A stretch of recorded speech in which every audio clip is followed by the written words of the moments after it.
ગાડામાં બેહે, ઘડીક ટ્રેક્ટર ખેડૂતનું હાકે, આવી રીતે લોભામણી જે લાલચ આપી અને ખેડૂતને ગેરમાર્ગે દોરે છે. વિસાવદનના એક દાદાએ ગોપાલ ઇટાલિયાને સાવ હાંકી લીધો. નમસ્તે મિત્રો, આવી ગયા છે એક નવો વિડીયો લઈને. વિસાવદનના સાવ વડીલ દાદાએ ગોપાલ ઇટાલિયાને સાવ હાંકી લીધો.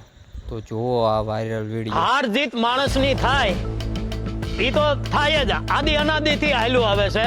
ગોપાલભાઈ છે ઘડીક બળદગાડામાં બેહે, ઘડીક ટ્રેક્ટર ખેડૂતનું હાકે, આવી રીતે લોભામણી જે લાલચ આપી અને ખેડૂતને ગેરમાર્ગે દોરે છે. પોતાને ખબર નથી, જાત મહેનત ધરતીમાંથી ધાન પેદા કરે ને એને ખેડૂત કહેવાય.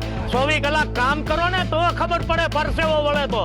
આ તો પારકે પાદર 500 પોળો, આ કાંઈ પોતાનું નથી. અને આ હાલી નીકળ્યા ભાઈ, આ વિસાવદરમાં લડવા આવ્યા. હે એલા ભાઈ, તું વિચાર તો કર, તું વેદ વાંચ્યા વિચારા ને કા ગંગાજીમાં નાવા જાશો?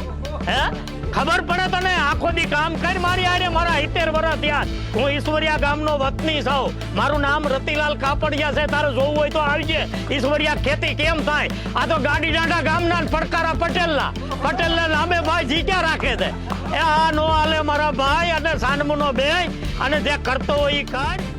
તમારી રાય શું છે કોમેન્ટમાં જરૂર જણાવજો. લાઈક, શેર, સબસ્ક્રાઈબ કરવાનું ભૂલતા નહીં. જય હિન્દ, જય ભારત.